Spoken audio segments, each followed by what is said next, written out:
ABN Radio. It's facts, it's balanced, it's accurate and entertaining. It's the news at noon on ABN Radio. It's facts, it's balanced, it's accurate and entertaining. It's the news at noon on ABN Radio. It's noon, today the 9th day of February 2024. Amidst excitement, Governor Oti flags off another massive road project in Abia State. Over economic hardship, engage Okonjo-Iweala, Ezekwesili and Adesina for solution, Ohanaeze tells President Tinubu. And the needless harassment, media trial against Yahaya Bello, CSOS caution EFCC. These are the major headlines on the news at noon. We'll take commercials, wrap up the details, and many more. Stay connected. It's facts, it's balanced, it's accurate and entertaining. It's the news at noon on ABN Radio. It's facts, it's balanced, it's accurate and entertaining. It's the news at noon on ABN Radio. Welcome back. I am Chinere Umahi. Now the details. Abia State Governor Dr. Alex Oti on Wednesday flagged off the reconstruction of the Umuahia Uzuakoli Apriba on Hofia Road, a major corridor linking the state capital with some strategic communities in Abia North. It was celebration all the way from Umuahia to Akara in Isukwata down to Apriba as Governor Oti and his entourage met the various stops to formally flag off work on the 67.6 kilometer stretch, which is being handled by 3 different reputable construction companies. Chief Press Secretary to the Governor, Kazi Uku, said in a statement. Speaking at the various flag-off points, Governor Oti said his government was in a hurry to recover lost grounds. The reason the road is divided among 3 companies to undertake the reconstruction simultaneously, the statement added. Right Honorable Benjamin Carlo, the Deputy Speaker of the House of Representatives, has said people from the southeast are not lazy, adding that they create wealth anywhere they go. He said this during the signing of a memorandum of understanding between the Nigerian Communications Satellite Limited and Peace in Southeast Initiative, Peace P, for the Community Enterprise Digital Hub and unveiling model of the hub at the National Assembly Complex. Peace P is an initiative of the Deputy Speaker to restore peace to the region.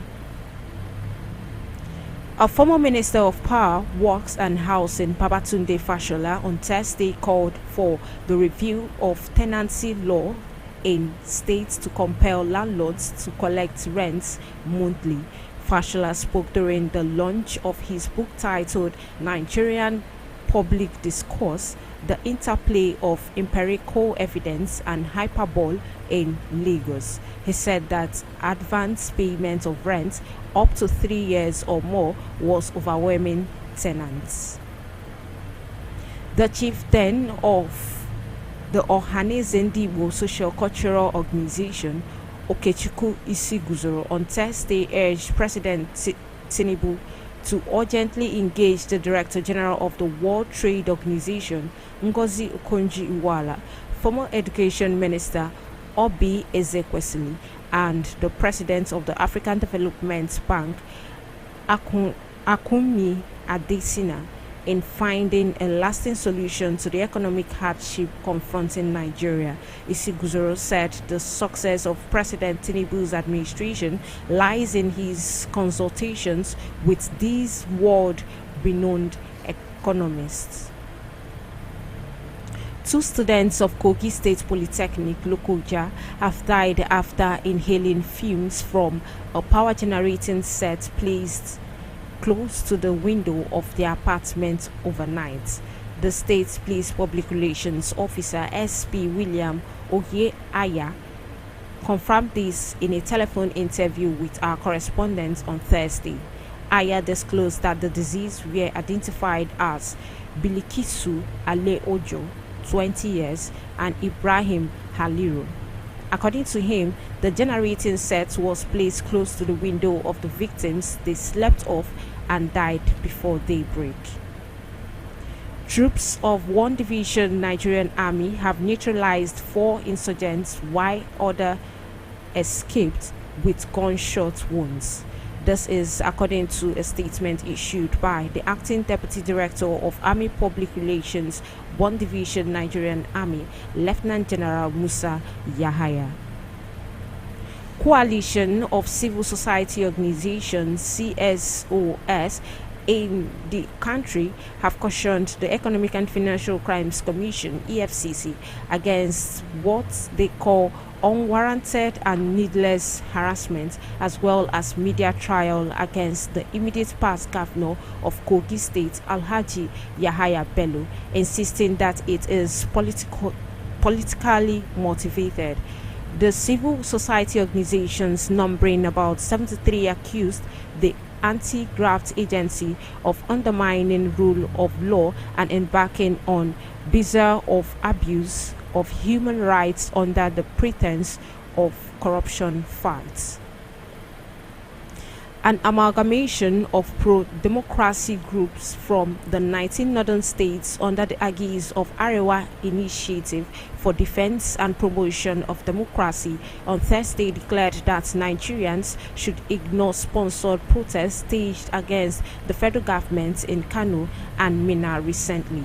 The groups, under the chairmanship of Professor Shehu Abdullahi Machi, said the harsh economic situation being faced by Nigerians was fallout of a comatose economy handed over to President Tinubu by his predecessor. While on sports, the deputy bursar of Kwara State University, Mallet Alhaji Ayuba Abdullahi, on Wednesday night died while watching the semi-finals between Nigeria and South Africa in the ongoing AFCON. Nigeria won the match against South Africa by 4-2 goals on penalties after regulation and extra time ended 1-1. Sources close to the deceased, but who spoke on condition of anonymity, said Abdullahi went to a sports center in the Sango area before he started feeling unease. And that sports news brings us to the end of the news at noon. Before we go, a recap of our major headlines. Amidst excitement, Governor Oti flags off another massive road project in Abia State. Over economic hardship, engage Okonji Iweala, Ezekwesili and Adesina for solution, Ohanaeze tells President Tinubu. And the needless harassment, media trial against Yahaya Bello, CSO caution EFCC. For these and many more, log on to our website at www.abntv.com.ng. You can also download our app via Google Play Store, download ABN Radio. You can also visit any of our social media platforms on your screen at ABN TV. This news is edited and packaged by Ifeanyi Okali. I am Chinere Omai. Stay connected for more of our programs coming up. Do stay safe and have a lovely day ahead. Noon on ABN Radio. It's facts, it's balance, it's accurate and entertaining. It's the news